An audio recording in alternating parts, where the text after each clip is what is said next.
Hello, and welcome to our webinar, Platform Strategy and the Internet of Things. Our speaker today is Marshall Van Alstyne, Professor, Department Chair, and Everett Lord Scholar at Boston University, and a Research Scholar at the MIT Initiative on Digital Economy. My name is Steve Paul. I'm a contributing editor at MIT Sloan Management Review, and I'll be your moderator today. Our thanks go out to Xively for their sponsorship of this webinar. This event will be recorded and available to all attendees approximately 3 to 4 business days after the live event. In addition, today's slides will also be made available to attendees. We welcome your questions for our speakers today. To submit the questions, please enter them at any time in the chat box in the left corner of your screen. Or you can submit questions on Twitter using the hash code MITSMREvent. We'll answer as many questions as time permits after our presentation. If you're having any audio difficulties while listening via your computer, please call in via the telephone instead, or check the help link in the upper part of your console. And now on to our presentation, Platform Strategy and the Internet of Things. Let's just turn this over to Marshall.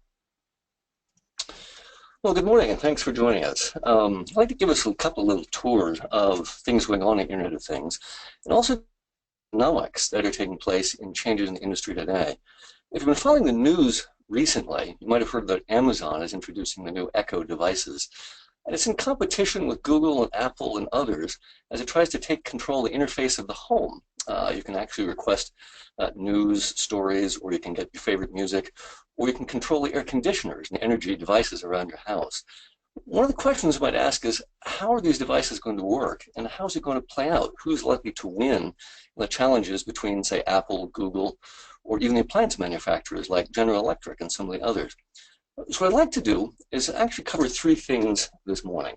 The first of them, I want to drop down a little bit and go into a little bit of the nitty-gritty details of some of the modularity for Internet of Things and some of the technology. The second thing I want to do, though, is I really want to pop back up and explore some of the major changes that are taking place in the economy as a result of these platform business models. Then I'll return and try to connect the dots between the architecture in the first few slides with what's changing the economy, so we can actually devise strategies to figure out who's likely to win and what some of the transitions are likely to be. So again, what I want to cover is a few things about architecture, then some big changes in the economy, and then some strategies. So let's get started. There are a couple of wonderful descriptions of Internet of Things out on the web. I like this particular one from Medium. It talks about Internet of Things from the consumer's perspective, and it has a nice layout of smart lighting, home security, appliances, fashion, watches. I actually have the Apple Watch myself. It's one of the more attractive devices. Another one that's going to be actively engaging consumers, of course, is the connected car, as we connect entertainment systems to devices and to the homes and other navigation systems. It's not just consumers, it's also in the enterprise. We have to think of businesses as well. General Electric is getting quite active in this. It's moving into smart agriculture. John Deere is connecting the tractors and sensors in the field. We're also going to be examining smart cities as governments become more aware of what's taking place. You can route traffic, and you can actually optimize power and energy. We start to look at smart grids, smart retail, logistics, security, healthcare. So it's going to affect us in a number of different ways, and it's a really nice summary of the things taking place. If we pop down a layer and we look at some of the architectural questions, each of these things has a stack. At the most basic level, you might have considered some of the original devices. Here I've just got a schematic of 3 different folks working on 3 different devices, and each has a full stack of the functions that they use. And interestingly, each device has to communicate with each of the other devices. It's a little bit hard to swap out components, and you have to actually coordinate on each of the devices. A competing architectural view of what this might be, if you look at the Internet of Things, might be to put everything into a single box. Here, you get economies of scale. Everyone has access to all of the functions, and you save and economize on some of the connectivity and the communications that take place. But changes are quite difficult because you need to reconnect each of the individual functions, and also this one scales beautifully, but it doesn't actually have the change as easily. In contrast, if we share some of the functions in more of a platform architecture, here there are 1 or 2 shared functions, then you can also swap some of the modules more easily and more cost effectively in this kind of an architecture. And notice also that there's an architectural control point. As the modules on the top interface with the one large module on the bottom, that architectural control point becomes a point of intervention, which can be used not only for technology and information flow, but also for economic flow. We'll come back to that a little bit later. This is one of the explanations as to why we might have seen the current systems, star beats P2P systems. There's a lot of attractiveness, or lots of folks are arguing for these peer-to-peer devices as the devices talk to one another.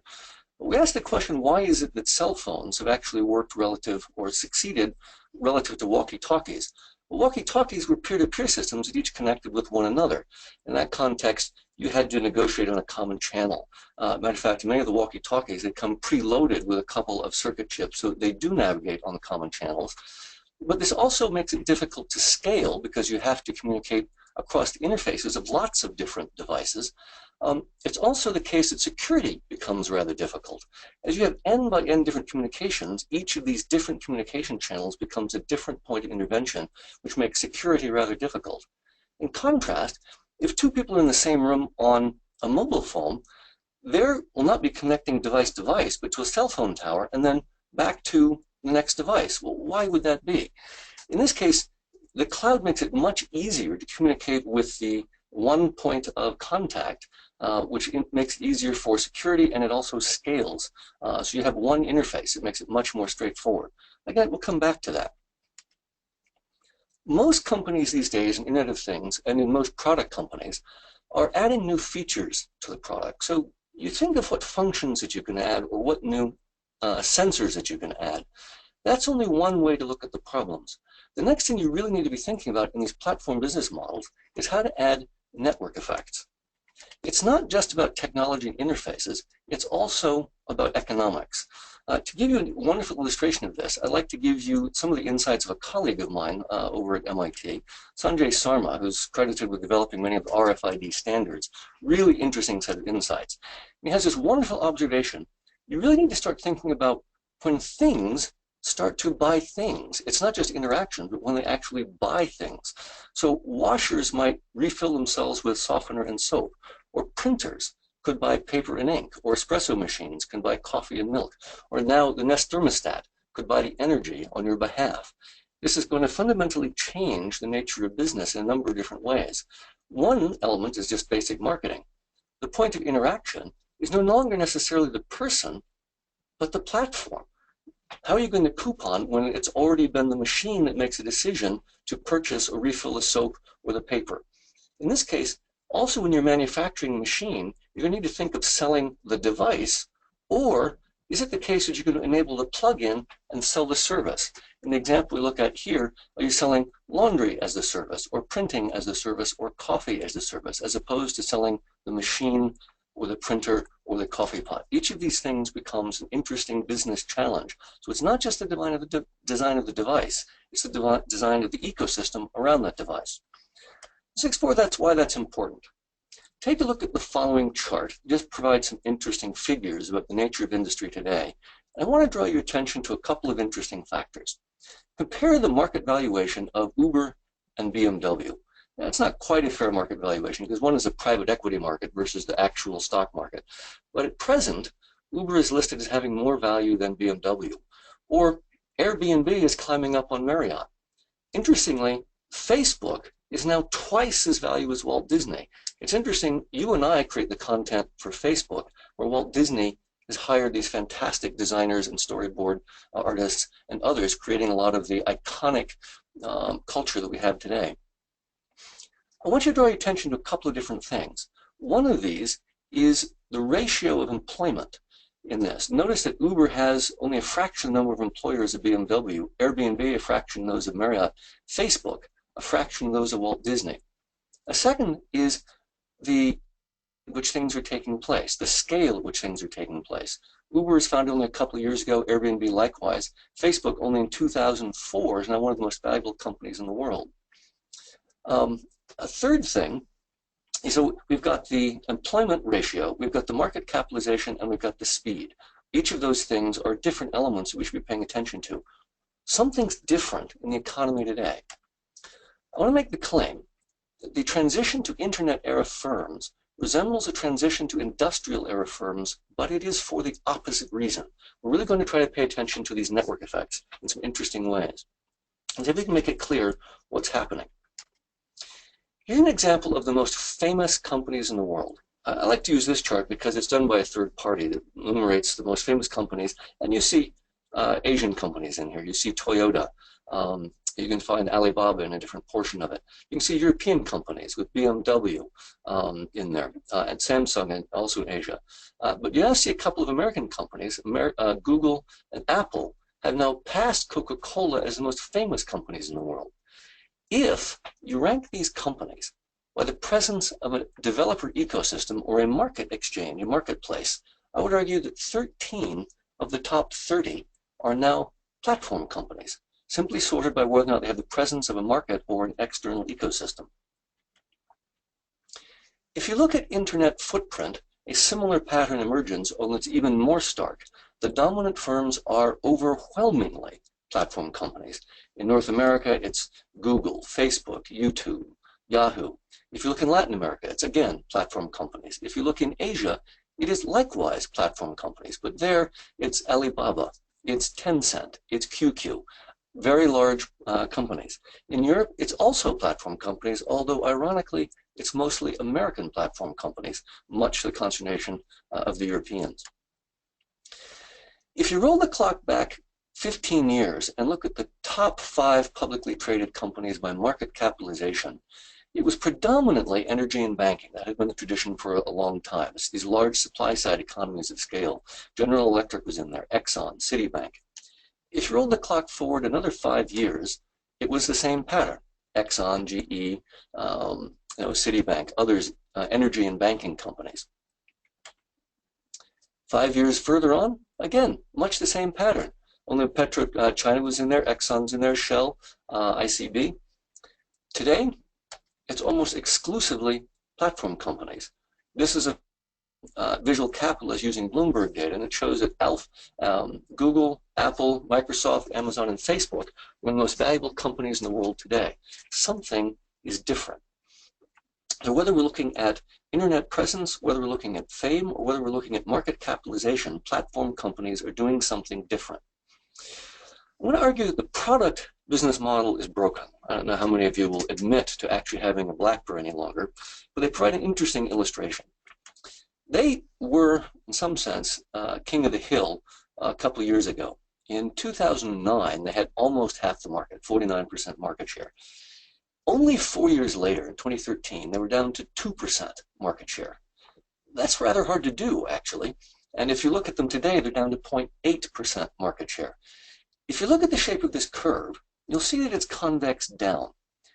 I'm going to argue that this is a feedback effect that is working in favor of Apple and Google and is working against BlackBerry. It's this feedback that you want to harness as you build these ecosystems. It's not fair to only pick on BlackBerry, however, because Apple suffered the same fate only 20 years earlier. Apple had a better product. Microsoft built a better platform. Microsoft opened its ecosystem, and by the time of the Microsoft antitrust trial, had 6 times the number of developers and more that than the number of applications. This particular chart shows the market capitalization of Apple, which almost went out of business and had to be bailed out at one point by donations from Microsoft, relative to the market capitalization of Microsoft. You can see this very large exponential growth pattern on behalf of the company that built the better ecosystem. It's not just technology firms, though. And again, this is why Internet of Things is becoming so important. If you go back to the global brands, take a look at GE, BMW, and Nike. They're adding sensors. They're trying to build platforms to the industrial internet, to the automobiles, even to commercial products such as shoes. Nike is a wonderful example because it added sensors to its shoes. It then tries to and connects it to the fuel band to track your motion. This allows them to do benchmarking. It allows you to track your own behavior and try to track your health, track your stride, improve your sports performance, or compete with your friends and colleagues. This is a way for others to engage. It's the sensors, the information that's captured, and it's the ecosystem built around those products. Here's a question for you. How is the column on the left related to the column on the right? On the one hand, we've got Uber drivers and then Uber riders. We might have Android developers paired against Android users. Or we've got YouTube videographers on one side versus YouTube viewers. What's the relationship? I'm going to argue that there are at least three of them. One of them is that there's a pull, a magnetism. Each side attracts more of the other. You've got riders attracting drivers, you've got developers attracting users, you've got video content attracting people wanting to view and also to upload. Another key point is that they're outside the organization. This value is being created externally. If you go back to the chart I showed earlier, the value of Uber is being created by the users, not necessarily by Uber. If you look at Airbnb, the value is being created by the hosts and the guests, not necessarily by Airbnb. If you look at Facebook, you and I are creating the content, not necessarily the employees of Walt Disney. So the value is being created outside. And these are all interactions. The interactions are going to be essential to building these ecosystems. This characteristic pattern, these network effects, illustrate all of the unicorns that we see in almost all the successful companies that have this feedback that causes the exponential growth we see in Skype, Uber, Etsy, Alibaba, Airbnb, Kickstarter, and others. What's really happening? I want to turn to this claim: the giants of the internet era are similar to those giant monopoly firms of the industrial era, but for the opposite reason. So why do I make this claim? Well, let's first say, what was the reason we got these giant monopoly firms in the industrial era? These were all driven by supply-side economies of scale. These were massive fixed costs and low marginal costs. What's the cost of producing your first watt of electricity? It's enormous, but your second watt of electricity is very inexpensive. Alfred Sloan and Henry Ford were the dominant players in the automotive industry. We're quite grateful. Actually, Alfred Sloan helped endow the Sloan School at MIT. Or similarly, in railroads, here we have another instance of it. It's extremely expensive to get the fixed cost to lay track and build the trains. So your first shipment from New York to Chicago is extremely expensive, and then your second one is extremely cheap. But this creates an interesting feedback. As you get scale, you lower prices, which drives out competition, which gives you more volume, which gets you increase your scale, lower prices, and gives you more volume. It's a very interesting feedback that grows and gives you these giant monopoly firms. Note also that Vanderbilt didn't make the shipments. He taxed the shipments of goods from New York to Chicago, much the same way as Apple taxes the value that goes across its systems with the movies or the apps or the content. It's owning that channel and being able to tax that channel that really is going to make a difference. We'll come back to that. Another name for a network effect in economics terms is a demand-side economy of scale. This is users creating value for users, and this is what is giving us giant firms of today. In desktop operating systems, Microsoft still has by far the dominant market share. Alibaba in China has 80% market share of all e-commerce transactions in China. Android, by far the dominant firm in mobile operating systems, has 91% market share in internet mobile search, despite the fact there are no switching costs in being able to switch over. Or if you take a look at Facebook, 1.7 billion users. These network effects are driven by users creating value for users, which give you scale. The reason I said this was the opposite is that original supply side is moving the cost curve down. This is moving the value curve out, and you've created another positive feedback in the other side of the profit equation. As users join the platform, they create value for other users, which moves the demand curve out, which attracts more users, which moves the value curve out, which attracts more users. It's creating a positive feedback that is giving us these giant firms. In any marketplace with network effects, with these demand-side economies of scale, the shift of managerial and economic attention needs to move from inside the firm to outside the firm. The reason for that is simple. You cannot scale network effects inside the firm as easily as outside the firm, for the simple reason there are more people and devices outside the firm than inside. As a business school professor, this means that almost everything that we teach, whether it's marketing or strategy or operations and logistics, architecture, any of these things, means we have to add or training for inside the firm now must take on training for outside the firm as there are additional perspectives. We're only going to have time to cover 2 or 3 this morning, but I want to give you a few examples before returning to the case of architecture and strategy. So we'll start with operations and logistics as one example of how it is that value is being created outside. Here, I like to start with a chart. This depicts each point on this plot represents an API, an applications programming interface. Each link between these points is a mashup. It's a combination of these APIs. This is a chart done using programmable web data, publicly accessible APIs by a colleague of mine, Peter Evans. It's a beautiful visualization of this. What I now want to draw your attention to is how many APIs Amazon has relative to Walmart. Walmart has only a handful of APIs, where Amazon is participating in payment systems, in messaging, and cloud and social, a number of different activities, and is now creating these APIs even for its Alexa and Echo ecosystems that we mentioned in the very beginning of the talk. What does this do? It allows third parties to bring and add value to Amazon in what others set up storefronts on top of Amazon. You resell your books on top of Amazon. Developers are building services on top of Amazon Web Services. The implication is that Amazon and Walmart are both expert at logistics, but one of these scales and one of them doesn't. You can't scale, you can only squeeze so much value out of logistics supply chain. When third parties bring you value, you can grow that continuously over time. Here, the blue line represents the market capitalization of Walmart. The red line represents the market capitalization of Amazon. And we can see over the past decade, the return on each investment is staggeringly different, 12% versus 1,500%. The way folks traditionally conceive of the value chain, I would argue, is almost a pipeline. You have inbound logistics, operation, and you try to add value at each stage. A simplified schematic might look like the following. This would be a pipeline where you take goods at one end of the spectrum, you polish, you add value, you ship them, and you move them to retail, and you deliver them to the customer at the other end. You can take Coca-Cola, take sugar water, it adds flavoring, adds special ingredients and branding, and delivers it to the customer. That's not how platform ecosystems work. This separates the demand and the supply, and the firm itself doesn't have to provide all of the value. It looks at multiple suppliers. So if you have gold or coal, you want to segregate out the gold from the coal and move that on to the customer. As an illustration, we just see it again. Several different elements might be contributed, but only the good stuff is passed on. You want the good drivers on Uber. You want the good places to stay on Airbnb. You don't necessarily want everything on there.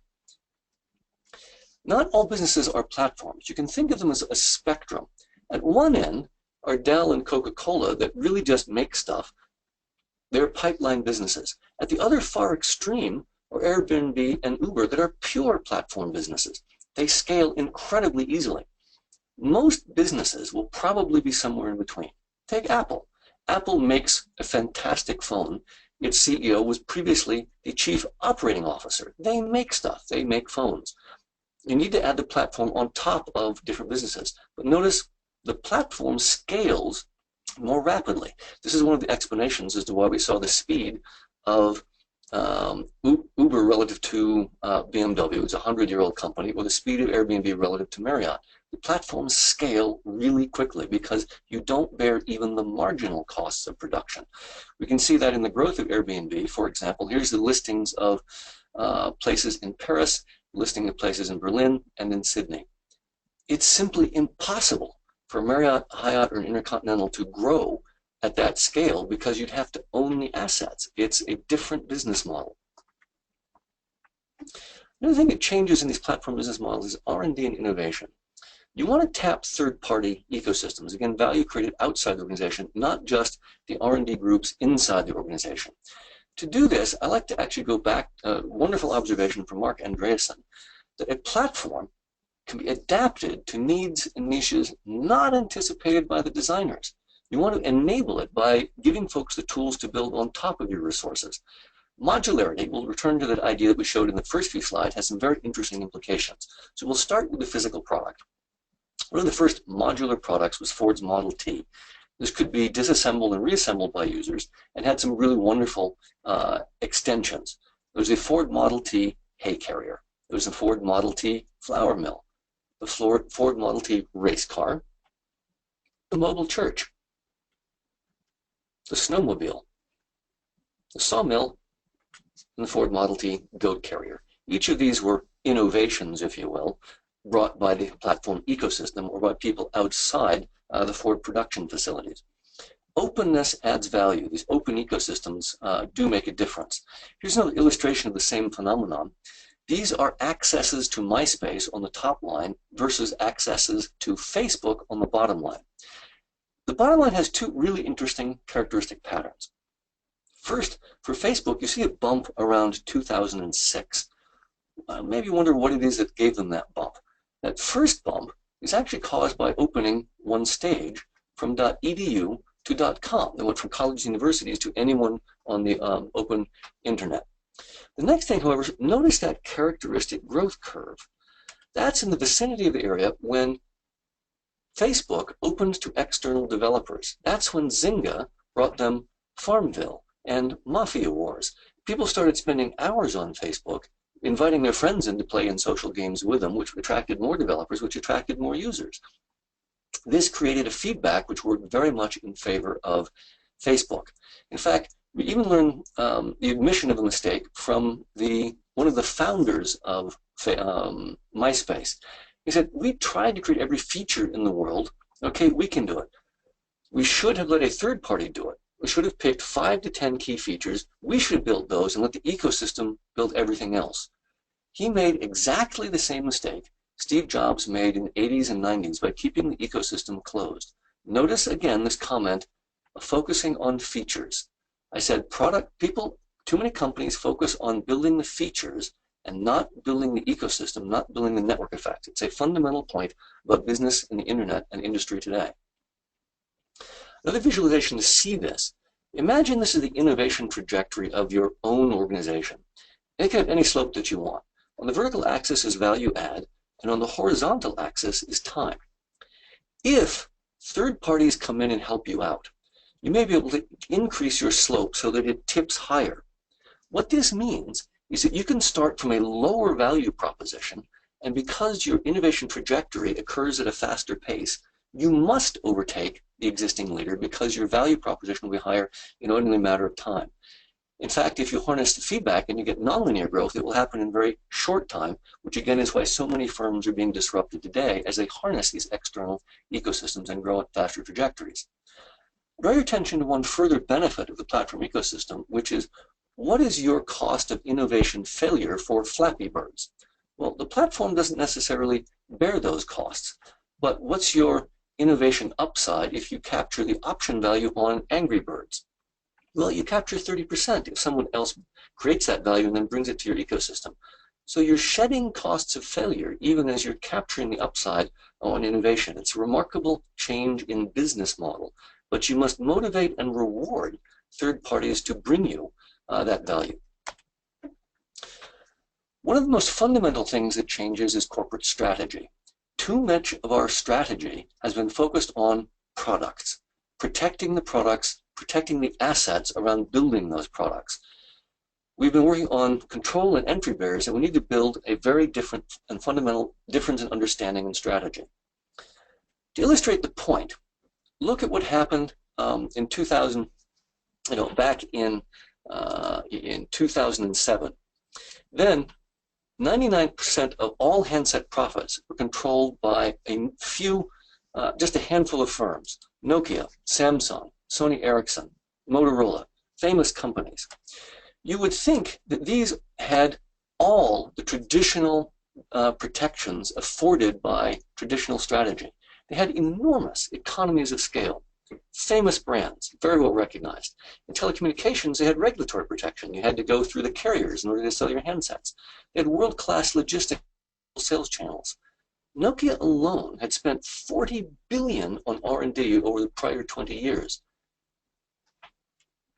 Something remarkable happened, though, that in 6 years, a newcomer, Apple, controlled 92% of all industry profits, and all the incumbents except one were losing money. It's a staggering difference.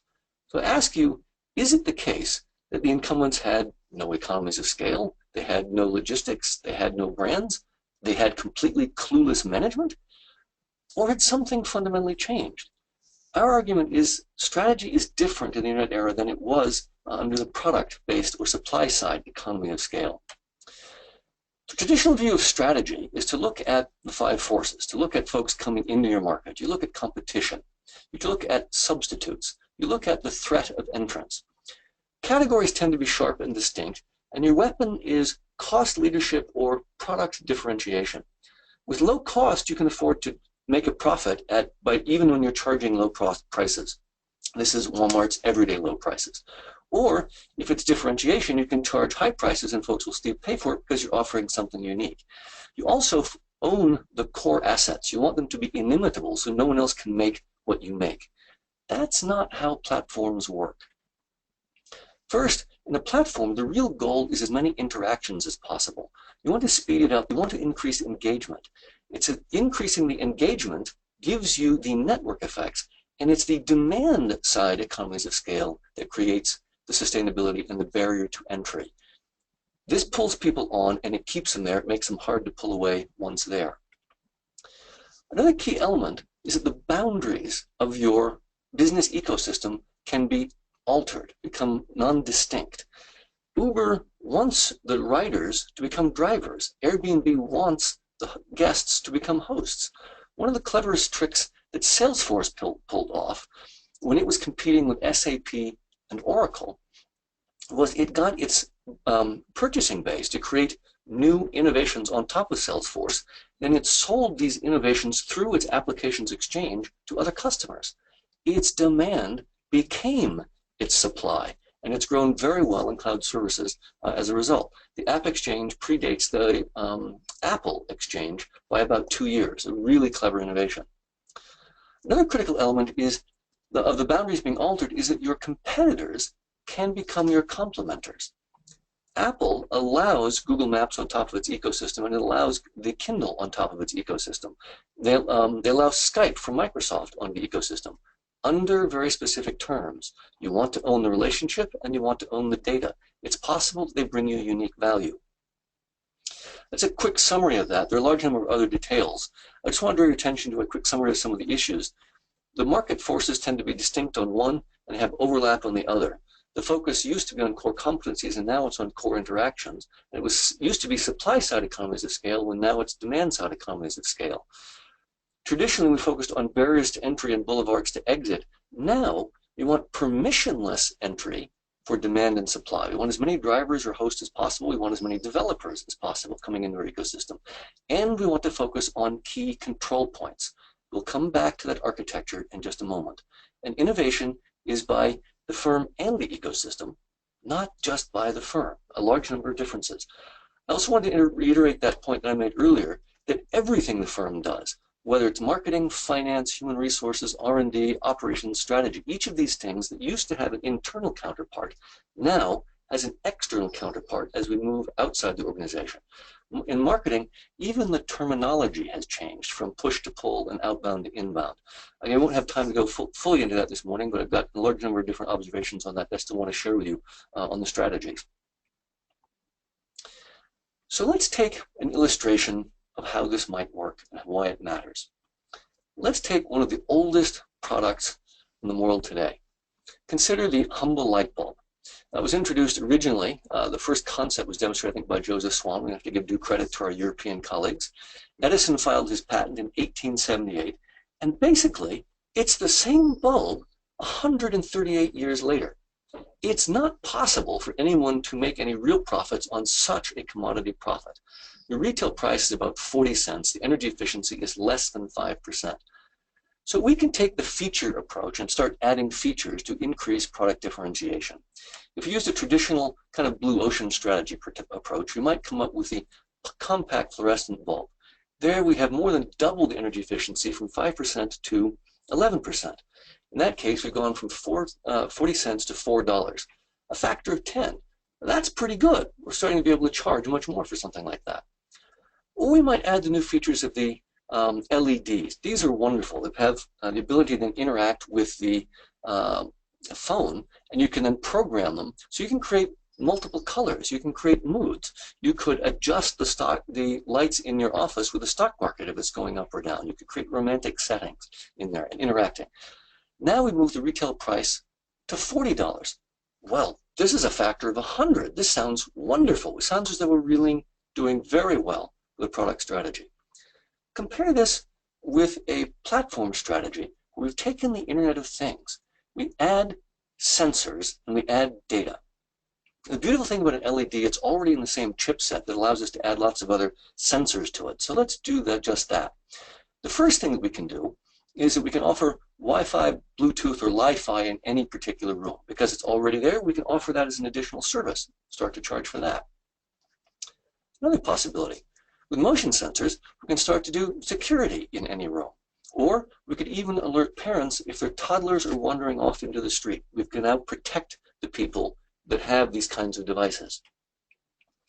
Another thing that we can do, as many of you are familiar with Nest, but we can do it across the board, we can start to do energy management.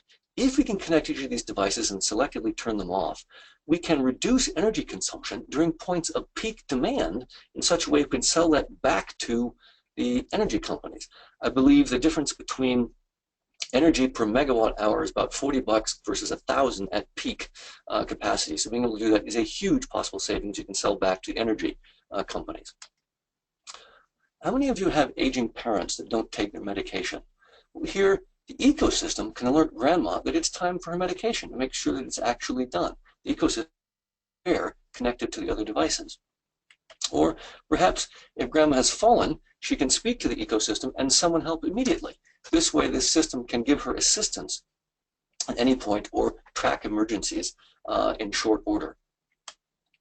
One of my particular favorites, I don't know how many of you have children, I have a very difficult time getting my older son to take out the garbage. Well, suppose I program the system to say, look, either you take out the garbage or I'm turning off the gaming interfaces in your room alone. Well, that probably means that he's going to go take out the garbage. The beauty is we can now sell subscriptions to these services. I can afford to give away the $40 bulb in exchange for the subscription to this platform, this ecosystem of services. It's an extremely powerful, different business model.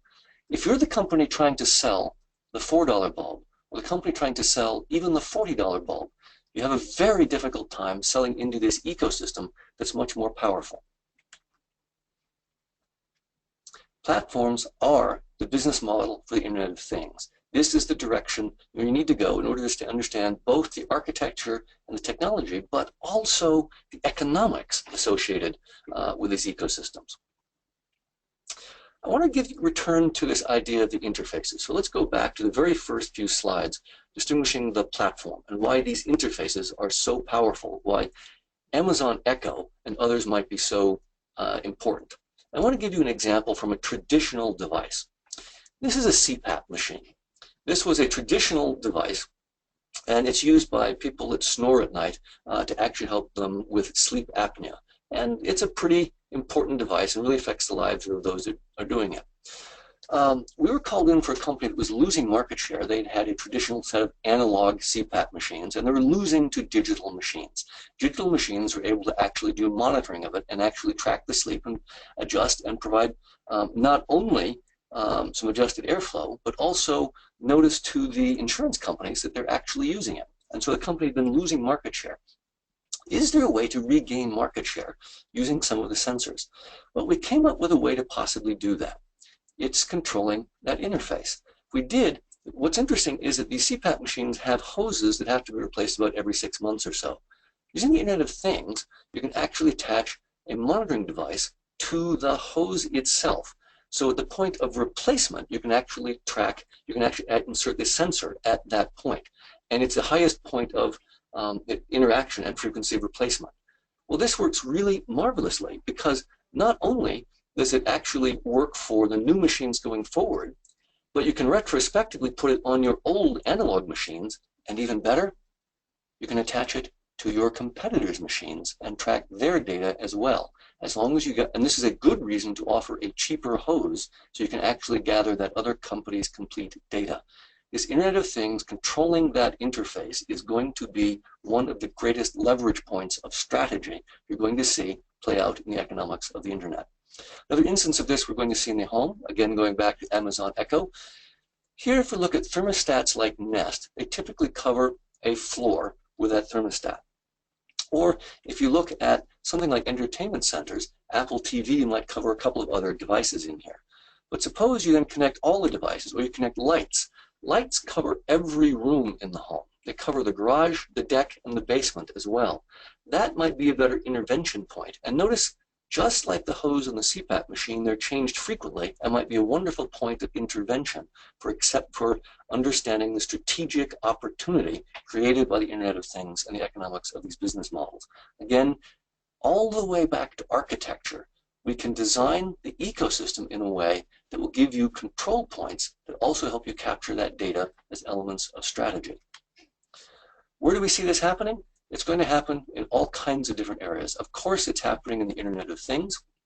We're also going to see it happening in Cydia's platform as you get these data layers connecting infrastructure. Another project is the, this is a map of Singapore where some other colleagues are actually connecting the shipping and the weather data and the mobile phone data and the taxi and transportation data, allowing others to attach to it and build new applications to improve the lives of citizens of Singapore.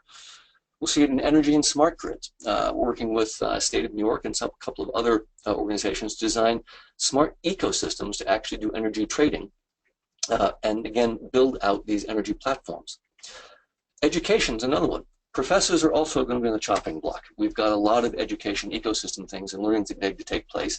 And as massive open online courses allow the best content from MIT, from Boston University, from Oxford, from Tsinghua University, to be delivered anywhere, you can actually deliver it at scale with very high quality.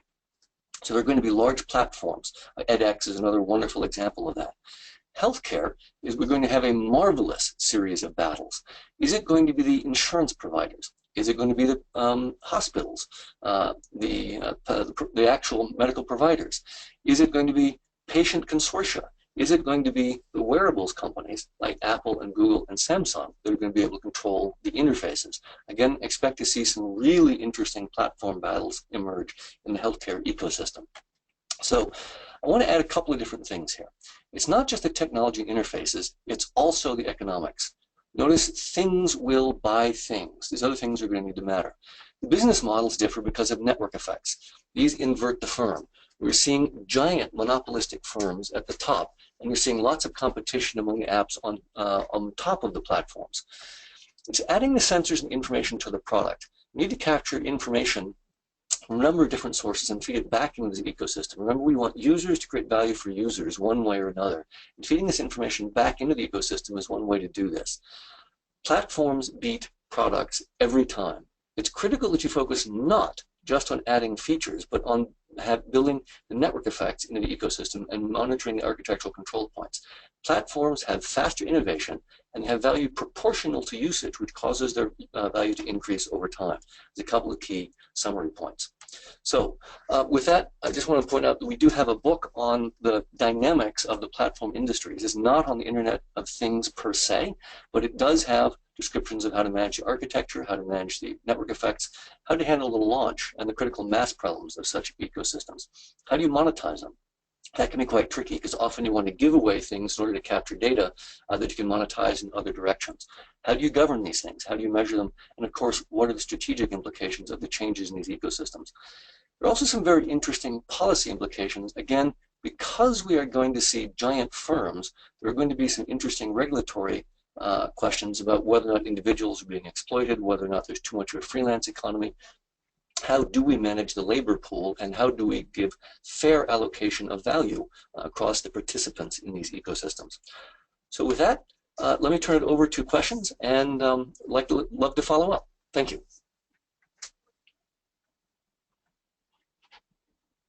Okay, Marshall, nice job. Thanks very much for a fascinating presentation. Well, this concludes the presentation portion of our event, and now we'll turn it over to our Q&A. We have already gotten a lot of great questions, and we'll continue to take your questions for the remainder of this hour. Just a reminder that you can submit your questions by entering them into the chat box in the lower left of our console or using Twitter with the MIT SMR event hashtag. So let's get started.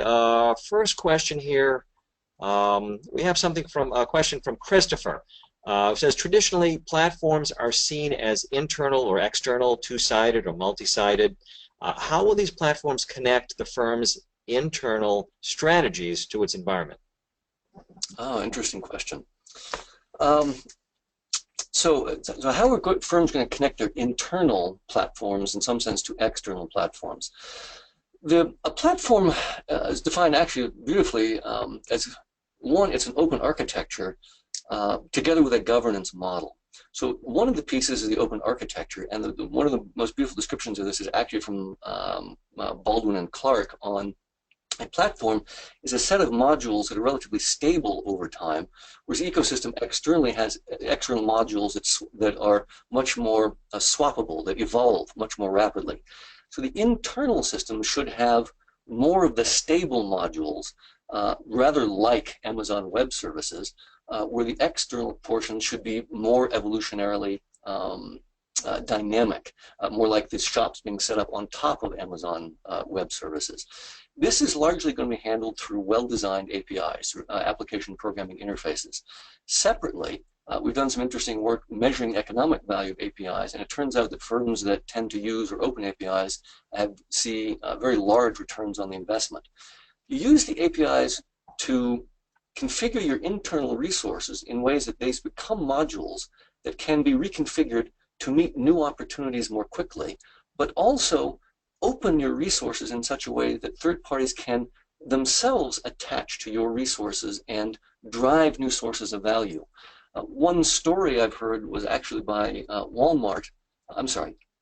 Walgreens opening access to the APIs to its internal printers. Walgreens being, of course, the drugstore, but you could go print your photos there, and then folks would print their photos from Instagram and Facebook and others. Not only did this sell more photos, but it drove traffic into the store, which of course drove additional value. So really what you want to do is to design a system of stable modules. You want to allow those to be reconfigurable and accessible by third parties, and then promote lots of innovation on top of the modules that you have designed. Okay, good point. Peter made an observation that it seems that most of the older and the newer giants were started by entrepreneurs who saw the new opportunities. But how do platforms consolidate and still remain entrepreneurial? And how do they avoid the risks of incumbency? That's a wonderful question. There's one of the challenges that I would suggest that this may be handled by is to manage mergers and acquisitions differently. Really what I think you want to try to do is not buy, you want to buy very specifically those firms that have monopoly power on top of your platform. So for example, Microsoft should own Word, PowerPoint, and Excel. But there's no reason why it should own that 60, 100,000 different apps that are out on the long tail. You want to leave those things out on the ecosystem more, both to create high-powered incentives for others who have created something valuable outside the ecosystem to keep innovating. Otherwise, on the innovation treadmill, they will lose to other players on top of the platform. You also want to use your platform as a sensing function for new ideas, new innovation that you haven't thought of. So you observe the stuff that starts on the long tail, but then moves rapidly up to look like it's very important. Watch what they're doing and use that as a way to determine what's useful and forthcoming. So use your platform to keep some value at arm's length until it becomes too valuable, and to use it as a sensing function for the really valuable new developments that you didn't anticipate. Okay, great, thanks. Robert has a few questions here. How can customers become partners and with commensurate rewards? Socializing the business, what are your thoughts about that? Let me turn this back in the other direction first before answering that question. You want to make sure that the platform itself actively rewards ecosystem partners. If the governance model, if the rules are not set up in a way that you're getting active rewards, then you probably shouldn't choose to partner. as one example, in my opinion, Watson and IBM has not been willing to share the rewards enough. They charge very hefty fees for the access to Watson. In fact, they should be encouraging experimentation. So the platform itself needs to be more generous in sharing the rewards. A simple rule of thumb is to create more value than you take, which motivates partners to come join you. So flipping it from the perspective of the platform, you have to do that. You have to create more value than you take. Returning to your question, as a partner, what you want to do is you want to bring them value. You want to bring them ideas they hadn't thought. You want to bring them something new. You want to attach to it in ways that are very low cost. As a partner, you also want to control your own data. You want to make sure that they don't exploit you by getting too much access to your data. You want to be in a relationship with the new customers that you bring to the ecosystem so that you manage to grow that set of relationships over time. Okay, thanks. Roger has a series of questions as well. In the IoT market, the huge friction to the market is interoperability. This gets in the way of networking scalability. APIs can account for linking communications, but not technology standards.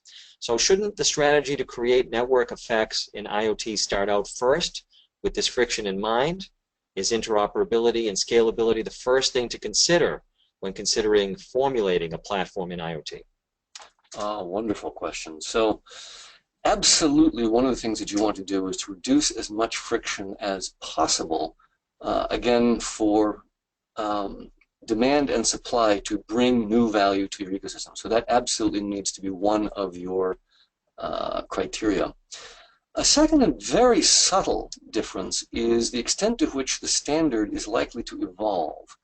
So if it's the 120 volt standard, if it's the leaded gas standard, if it's the yardstick or metric standard, those aren't evolving standards. Those should be totally open. If it's TCP/IP, that needs to be totally open. If it's a constantly evolving standard, like an operating system, then in general, some of our own economic work suggests it's best if that is a owned standard. Somebody needs to be leading the charge on that. I would argue there's a reason why Emacs didn't become the dominant word processor, or why Linux did not make the jump to the most successful mobile phone platform early. Those systems are almost too open, not allowing the platform sponsor to channel and steer and make enough profits. So in setting that standard, if you are an unevolving standard, then it should be open. If it is going to be an evolving standard, you need someone who's going to control or husband or help evolve that standard and push it in the right direction so that it doesn't fragment and so that it innovates. It's a very interesting balancing act.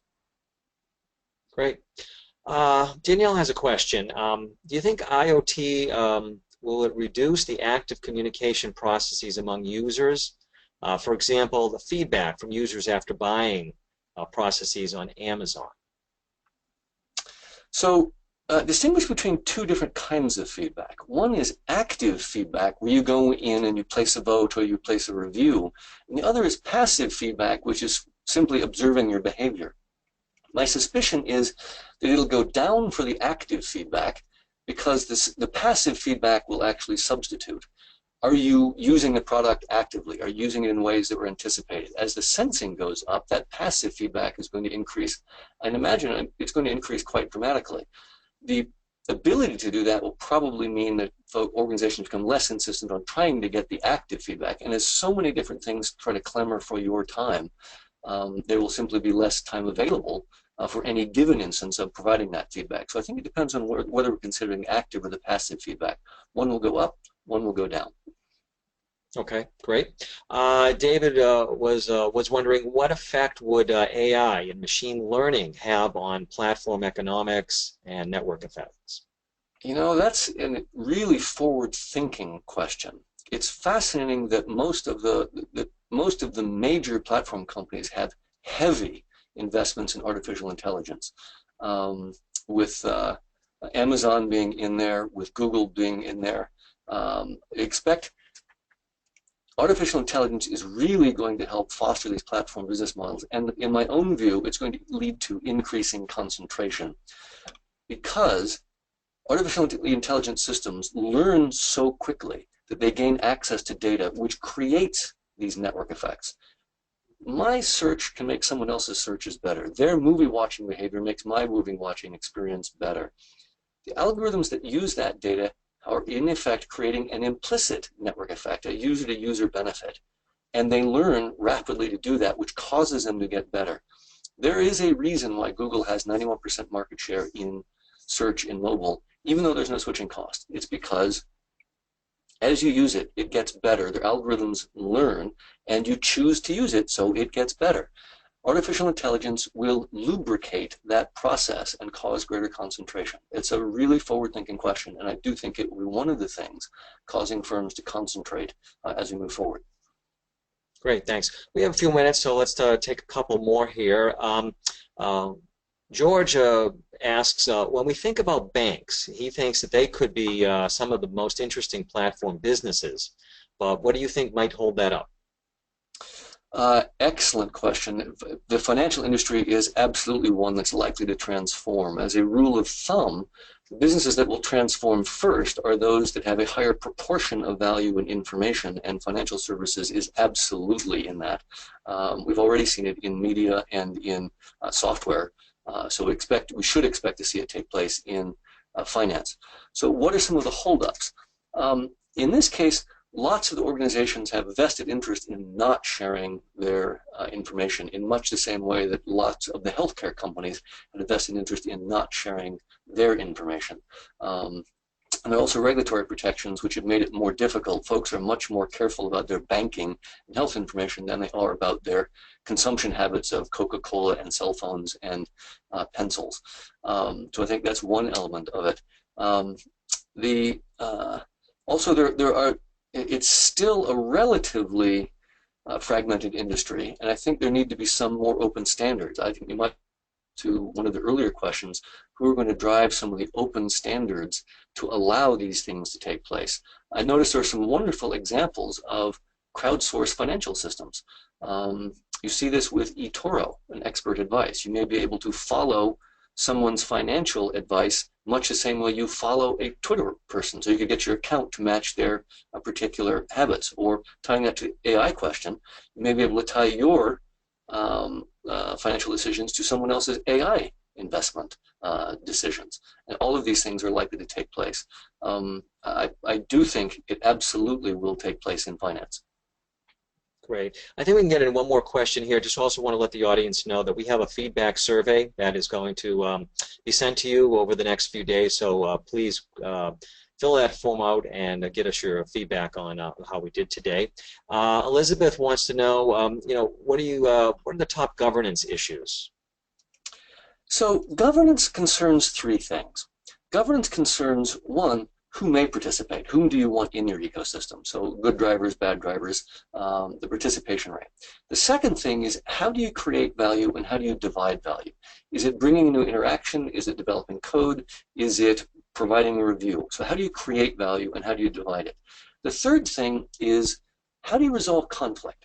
This is at least two pieces. One is partner to partner. So is a rider exploiting a driver or vice versa? Is an eBay seller exploiting a buyer or vice versa?